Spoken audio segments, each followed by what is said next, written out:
Hey everybody, welcome to Season 3 of Song Revolution. Get ready to ramp up your songwriting.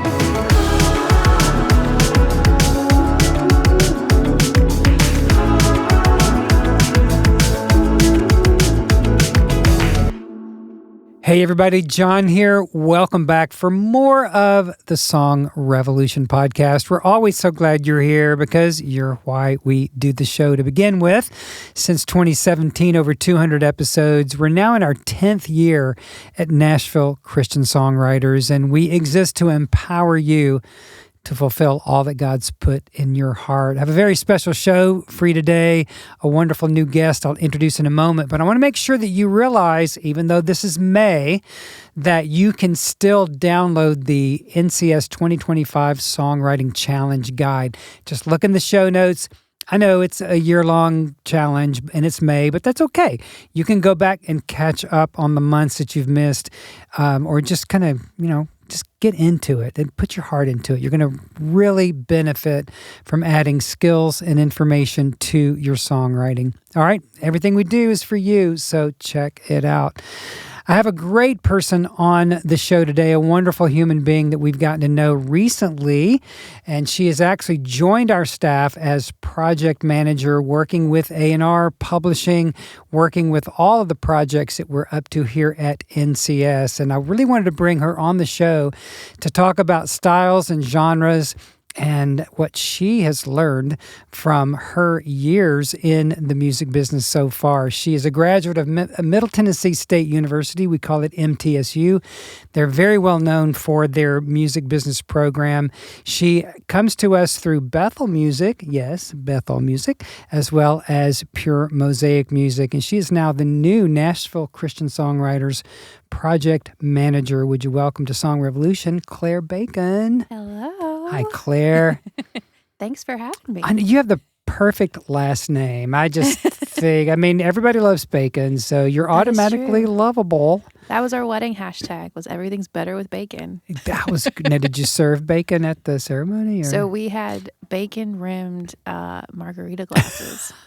That sounds a little weird, actually, but how fun is that? Yes, it was great. Well, we're so glad that you're here. You've been here just a couple of months now, but you're already just such an important part of our staff. And you're, as I said in the intro, you are our project manager, but you're so much more than that. You're more than the nuts and bolts and spreadsheets and keeping all of that in check. You're beginning to keep the rest of us kind of in tow, I think.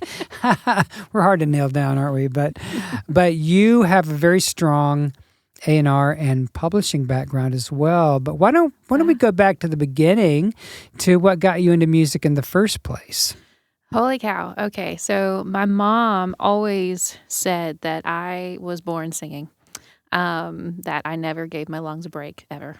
And I think the rest of my family will probably attest to that. I was the little kid that during family gatherings would stand up on the coffee table and demand that everyone pay attention to me while I sang a song. Of course. And whether or not that song was was good, that's up for debate. But Disney princess songs, yes, or what? Absolutely. Yeah. Okay, what was the big number for you? Anything High School Musical. So they have the big dramatic numbers in High School Musical. I would sing those.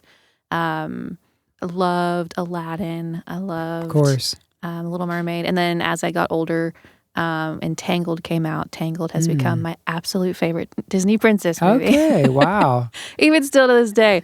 All right, what's the sing a little bit? What's the theme song? Oh no. We're here talking about my business expertise, not my musical expertise, John. Okay, I'll let you off the hook this time. We'll do that in the next interview. There you go, next one. But yeah, so I've always loved music. And I kind of always knew that I was going to do something in music. I didn't know what that was, but the second that I started exploring colleges and I learned that music business was even a degree out there, that's what I wanted to do. And I'm from a super small town in South Louisiana, and there was only one music business program in the entire state of Louisiana, and that was at a college called the University of Louisiana at Lafayette. And my dad and I toured. that college, and it was great. But the music business program was still developing, and as I kind of was learning the other universities in the country that had a more established music business program, I kind of just fell in love with the opportunities that were outside of the state that I grew up in. And so that's when we came to Tennessee, and I experienced Nashville for the first time for what it was. And I grew up listening to country music. My dad loved country music, so I learned a lot from him. And I toured Belmont, I toured MTSU, and I fell in love with MTSU. It was so encouraging being there. It felt like there was room for error in the sense that, you could walk in and want to do one thing, but it was totally okay if you were halfway through and you decided, oh, no, I have something else I'm interested in. Its reputation is huge and has been. I mean, I've been in and out of Nashville since 1983.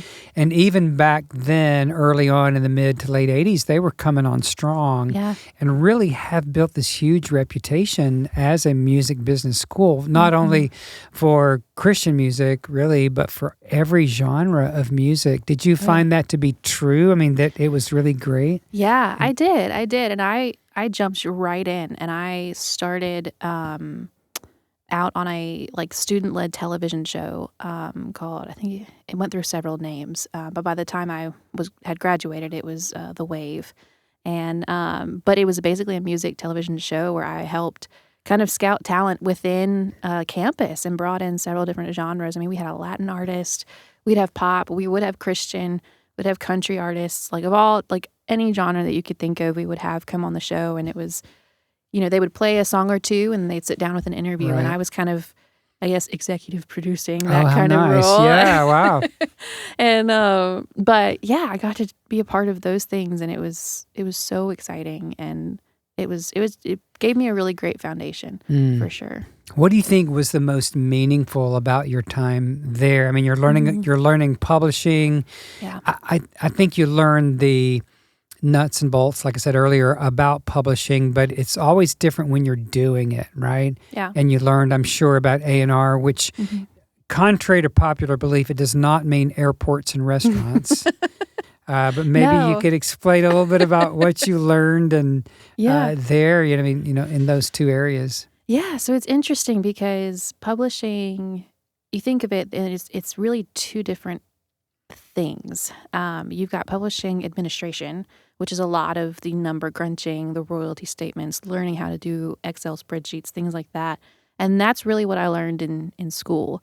There is a level to it that you just can't teach necessarily in a classroom setting. Yeah. And that's the creative publishing side of things.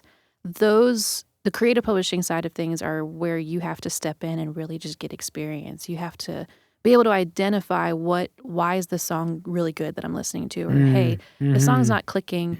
Why isn't it clicking? Why, yeah. And even going a step further than that, you have to kind of get beyond your personal preference, because not everybody that you're working with is going to be your cup of tea. It doesn't mean that they're not good artists. Right. It just means there may not be somebody that you regularly turn on and listen to, and you don't necessarily have the expertise Might not to be able to critique your it. type of music that you really enjoy, but you've got to be bigger than that. Yeah. So it was a lot of, I think, learning the ins and outs of how the industry works that I learned in school, but out of school, it was a lot of the practical kind of more creative things that I learned outside of school. So you graduate MTSU with a music business degree, and then you wound up at Bethel Music here in Nashville. How did that happen, and what was the most meaningful thing during your time there to you? Wow. Oh, I think right off the bat, the most meaningful thing were the people that I worked with, and I will never forget them. But I actually started by interning my last semester in college, my senior year.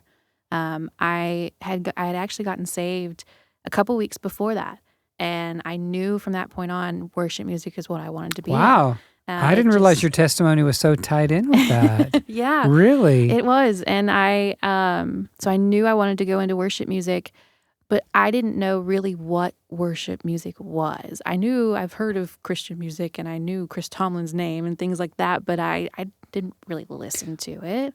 Yeah. And so I was scrolling on one of the internship application apps that the school had and trying to find something to give me some credit because it was also during COVID. This was 21.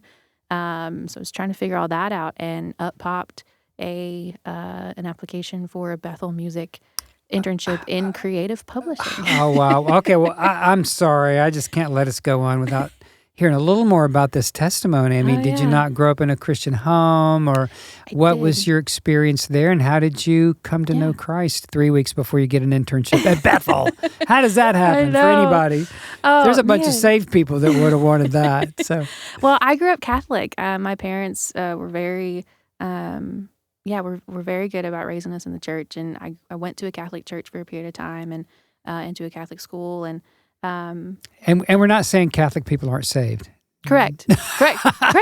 Let's fix that real quick. All you Catholic people, you're saved. We love you. Yes, but I loved it. It really gave me a foundation for the discipline that is when you have a relationship with Christ. It's just as much your discipline to read your Bible every day and spend time with them. And I loved that about it. But it was when I went to college, I had friends invite me to a church it was a college ministry through a Baptist church. And I was a little wary because I was like, this is new. This is very new. This is different. But I went and I had the best time. It was great meeting people, and that's when I experienced worship for the first time. In fact, they convinced me to go because they said, "Hey, there's going to be live music." Wink, wink. I didn't know that live music meant worship. These people are going to be on the floor worshiping Jesus face down. But oh, by the way, it's live music. Yeah, but I went and I loved it. So I just kept going and really found fellowship. And it was during a worship service, and I just had this encounter with the Lord where He really laid on my heart, like, you can have a relationship with me, which was something that I missed a little bit.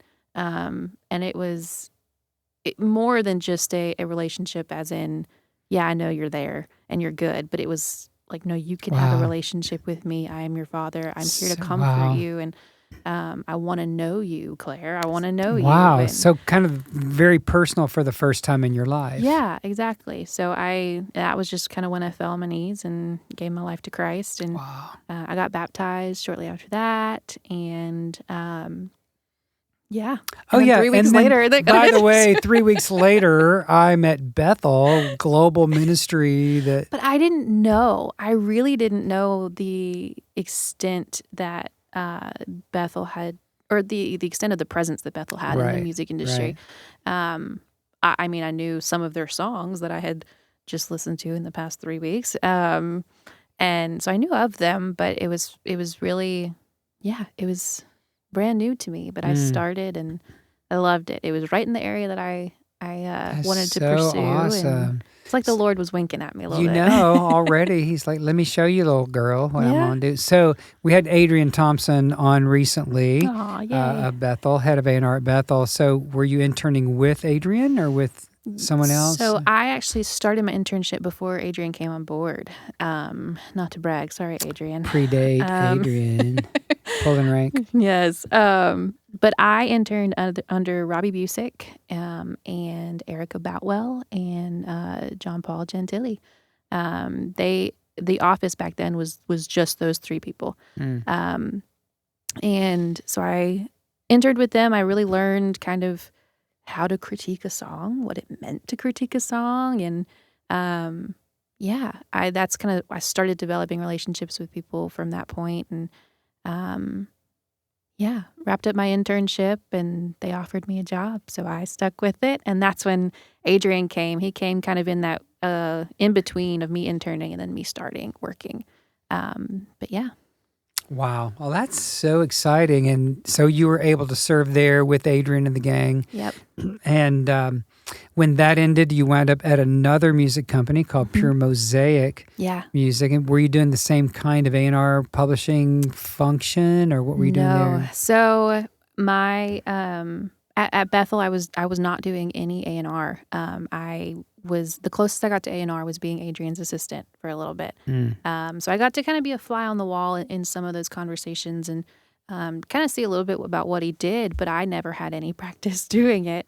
But it wasn't until Pure Mosaic Records approached me and offered me this position as doing A&R and publishing. And it was a startup label. So it was kind of one of those things where you walk in and you're like, anything is possible. You just kind of figure out where the holes are, start filling them, and then add more on top of that. Yeah. And we do a lot of that too. Oh, yes. But I love that. I love that process. And so I was kind of trial by fire with A&R for a little bit, and I think it worked out in my favor. Had a lot of fun.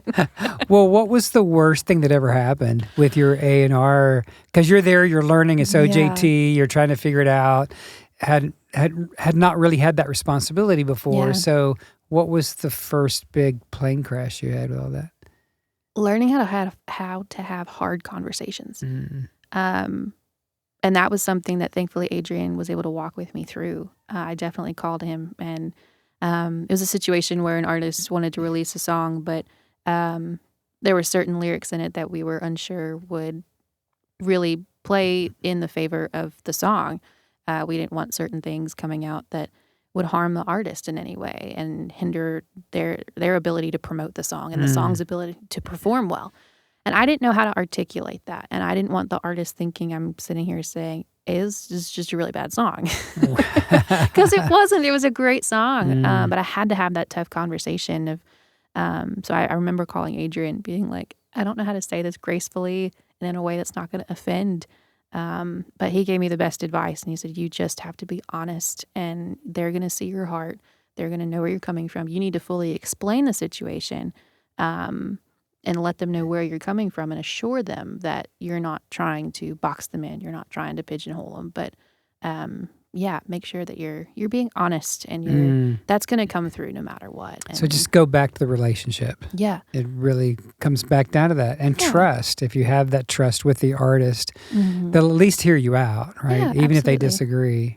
And the conversation went well. I think it was really hard, and I think the artist was hurt because they were really excited about the song. Thankfully, we were just able to make a couple adjustments to it, and it went out, and it did great. But yeah, it's just you have to lean on those relationships because at the end of the day, you're working together. It's a collaborative effort to create music that glorifies the Lord. And so good. I think oftentimes we can put on a business hat, which is necessary in some circumstances, but you can put on a business hat when really you just need to talk to the person in front of you, and you don't need to talk to the panel or the contract or anything like that. And like you said, just go back to the relationship. Yeah. Awesome, Claire. We're going to take a quick break, and when we come back, I want to pick up where we are a little bit on that because the A&R publishing world has been my world as well, and so we have an affinity in that way, and I think there's a lot that we can share with our audience on how to really, in some ways, educate themselves and be their own A&R and publisher, right? Coach themselves, and also this is genre and style month. So I want to talk a little bit about that and some of the artists that we're working with who are in certain genres and styles. All right. We'll be right back. All right, guys, going to take just a quick break and hear a word from Oh Wait, It's Me about NCS Community. What would it feel like to have 52 weeks of access to the right people in Nashville? People who've been making music for decades. People who can answer every question that you have about what pro-level music making is all about. Well, you can get that and more by joining NCS Community. Our community is a group of worldwide dedicated Christian songwriters who want what you want, to glorify God with your gifts and to get your music out there. I hope that you'll consider joining NCS Community today. All right, so we're back with our NCS project manager, Claire Bacon, the woman with the perfect last name. We're always happy when she is here at the office. And we've been talking about her background from Middle Tennessee State University, as well as Bethel Music and Pure Mosaic Music. And their loss, she is here at Nashville Christian Songwriter. We are so happy that Claire is here. And this is May, so this is Genre and Style Month.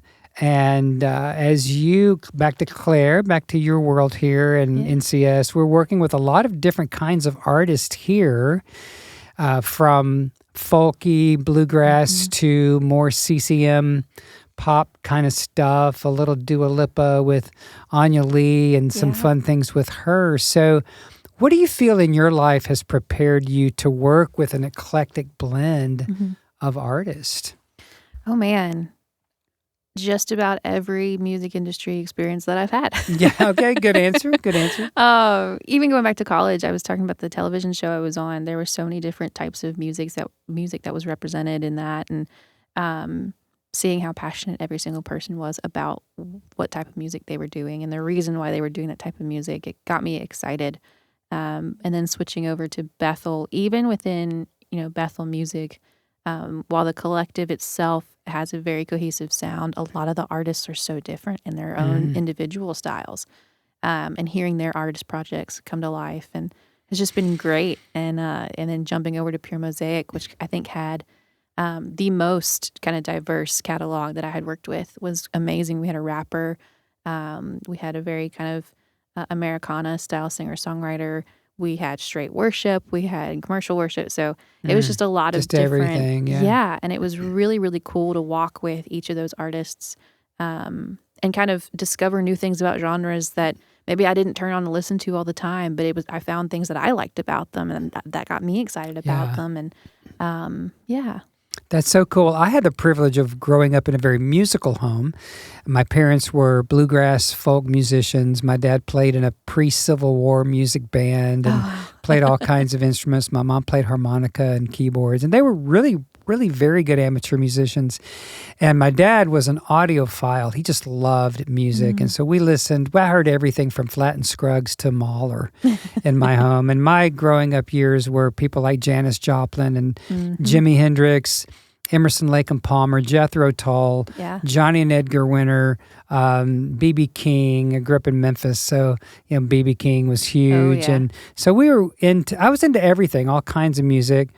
And I think that uniquely equipped me when I found myself in the music business to love and appreciate, and really, Claire, to be able to identify what's good in any genre. I could kind of think of, whatever, a bluegrass song from my childhood and kind of compare that to what's going on with an artist. We have an artist whom I love, Nikki Lou Savage. And Nikki Lou is awesome. I don't think you've met Nikki Lou just haven't yet.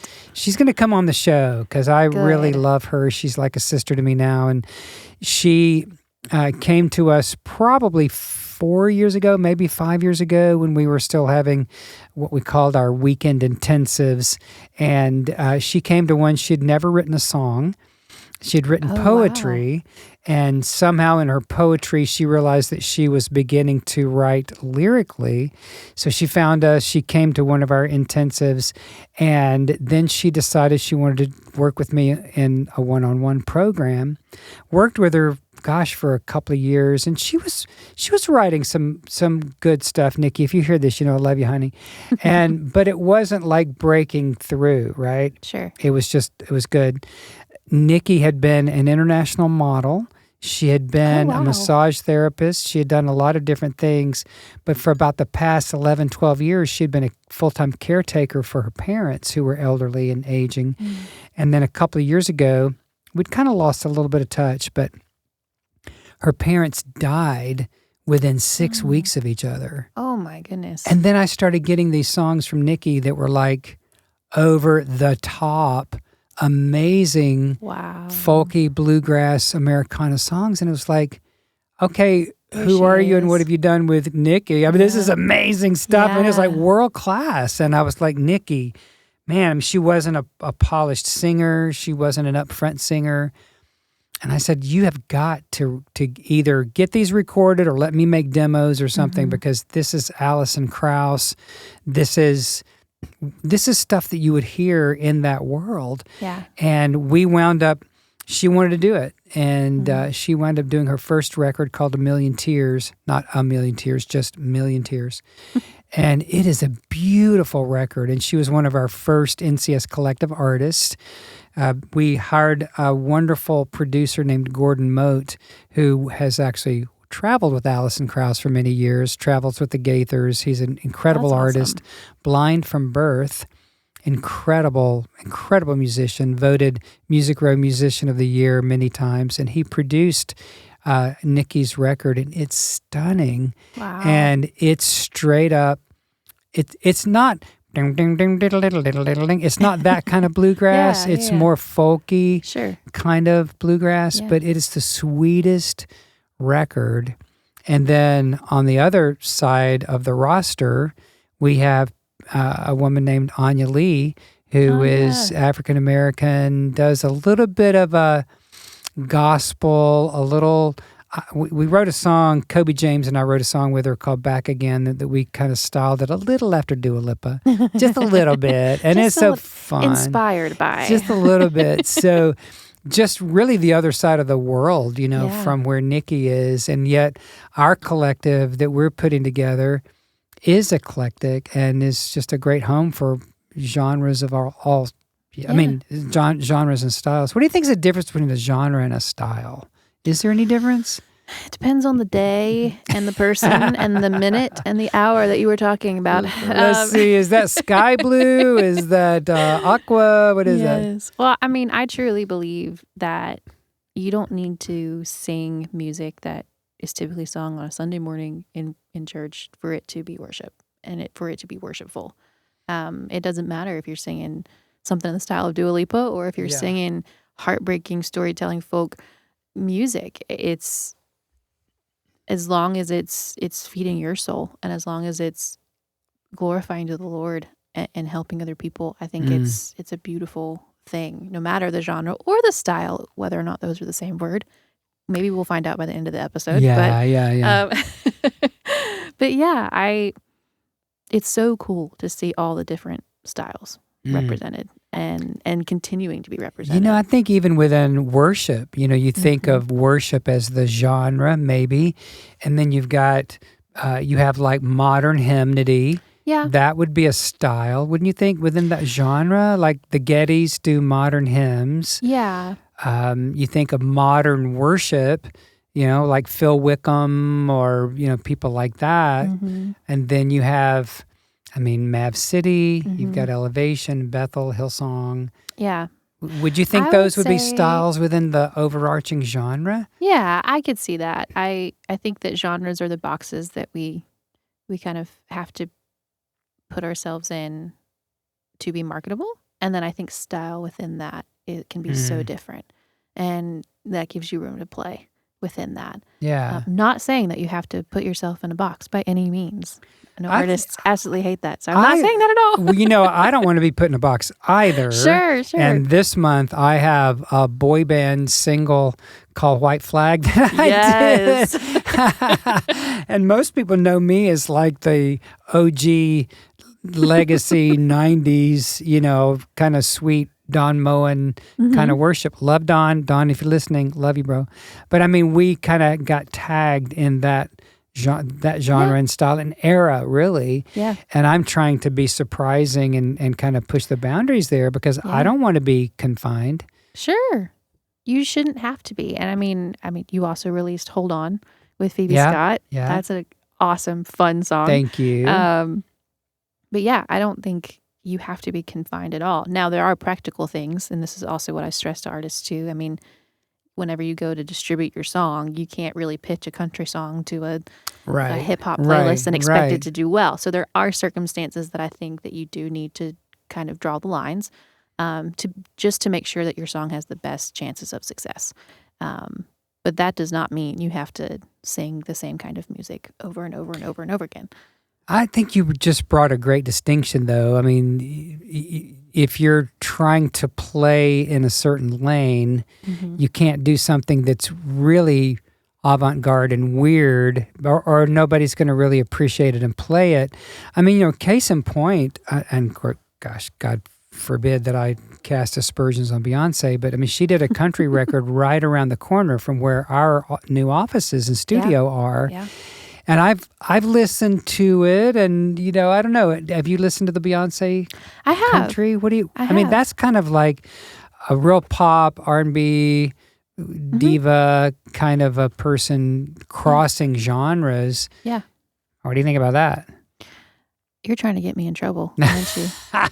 You're trying to trap me and say something. I'm trying to get Beyonce to like reach out and say, I want to be on your show and defend myself. I think on one hand, I love it because I think that there is something to be said for the fluidity that is our genres. You know, I also think about Taylor Swift.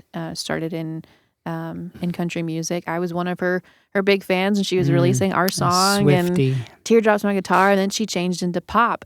I think that whenever that happens, you inevitably lose and gain audiences. Right. You know, not because you're mad that somebody isn't doing the same thing over and over again, but I think it's important to know and to appreciate the fact that, you know, maybe some hip hop and pop fans don't really like country music, so they may not be on board with Beyonce doing some country stuff, and then vice versa. Country fans may like the buttoned up George Strait kind of sound, and then when Beyonce kind of brings more of a pop flair into that, they may be like, I don't know, not my cup of tea. And I think that's something to be appreciated. But I think that you should give a lot of credit to the artists who are brave enough and are, you know, love and are in that season of life where they can explore all those different genres and figure out. And maybe Beyonce loves deep down country music, and that's why she wanted to do it. And Beyonce, we love you, honey. I was really just kidding. I love your country record. Okay, so I'm dealing with, and you're dealing with, writers every single day who may not really know their genre. Yeah. And I get songs submitted to me all the time that really are in a no man's land. They just really don't land anywhere. It's like the writer wrote some words and then just put any old melody to it and called it a song and wanted me to like it. And it's difficult sometimes, would you say, to help writers define their genre? They're like, well, I don't want to be defined. I want to just do what I want. And I would love to know your methods or the way that you would coach a young aspiring writer who might be kind of in this vague territory and not be falling anywhere in a genre. How would you approach that with them? So a wise man, Adrian Thompson, once told me, if you are calling yourself a songwriter, show me your calendar. And I have really taken that to heart. So every single time that I meet with a young writer, I just met with Brian last Friday, and she had that same kind of thing. She's like, you know, I like this kind of music, but am I this kind of music? And she was just kind of having that tug of war of trying to figure herself out. Now she's still in college. She has so much time. Got some time, yeah. And so my challenge to her was, it's okay to not know exactly who you want to be and exactly who you are. This is the time to figure that out. Show me your calendar. Make sure that it's booked so much with co-writes that you don't have time for anything else. And just explore. Go to writes and say the quirky thing. Write the quirky tune, and you know, just find where you're loving exploring in. And that's only going to come with experience. I think very few people know right off the bat where they want to write and what area they want to write in, and stay with that for their entire life. I mean, I even go back to like Corey Asbury. He was with Bethel doing a whole lot of worship stuff, and now he's off doing like indie and country stuff. So I think those things are meant to be fluid, and they're meant to be not kept in boxes. But you're not going to know unless you just get started writing and exploring.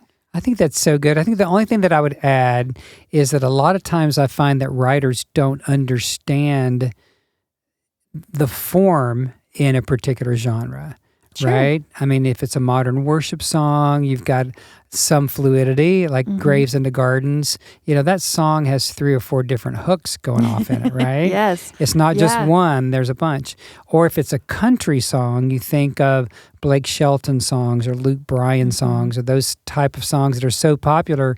There's a certain formatting to them technically, right?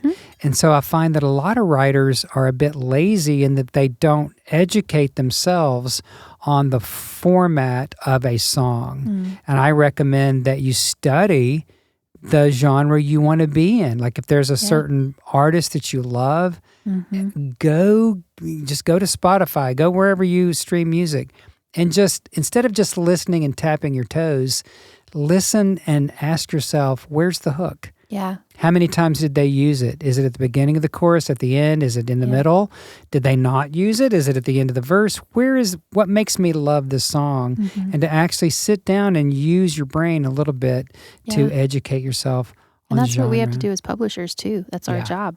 And so I like that you brought that up. That's really because important. it's hard, but it's also technique and technical, right? Mm-hmm. So I love that. Well, Claire, it's so fun to have you here as part of the new NCS staff. We're exploding this year. Our NCS collective is just blowing up. Yes. People like Anya Lee, Nikki, Howard Grip, Jay Davids. I'm on the roster. We have a whole lot of people that are getting a bunch of streams and really, really fulfilling their call. And you're a big part of that now. So we're so glad to have you. I'm so excited and so excited to meet everybody. So if you ever want to be on the podcast and take my place, come on. I want to meet you. No. I want to meet you. Oh, no. All right. One last question for you, then I'm going to close this out here. Have you ever had those maple eclairs that have bacon on top of them? I have not, but that sounds like an experience for It sure. exists. I've had them. Holy cow. It's like breakfast and brunch and a Holy Ghost slap in the face or something. It's so good, man. It's just so... I'd probably eat one and then I wouldn't eat the rest of the day. Oh, yeah. No. That'd be You good. might not eat the rest of the week if you have one of those. All right, Claire, so glad you're here. Thank you. All right, you guys, we are so glad you're here as well. And I hope that you have benefited from today's show on genres and style and that you'll go do some homework. If you know that you want to write modern worship, go study Mav City and Elevation and Bethel. If you want to do some other things, go study those folks and really pay attention. Do some intentional listening. As always, we are here for you. You can check us out at NashvilleChristianSongwriters.com. All the pertinent links are in the show notes. Thanks to beautiful people like Kyle Kicker in the background here today, our producer and engineer who does all the wonderful stuff around our podcast. Check out the NCS 2025 Songwriting Challenge Guide, and don't be discouraged. I know it's almost June, but that's okay. You can catch up with us. Follow along in the podcast every Monday. Every first Monday of the month, we have a free songwriter training. You can find all those links in the show notes. If you have a specific question, send it to us at info at NashvilleChristianSongwriters.com. We'll see you next time. Thanks for joining us on today's show. If you got some value, please help us share the love. Leave a like and a share and a good review. Be sure to check out everything that we have to offer you at NashvilleChristianSongwriters.com. We'll see you next time.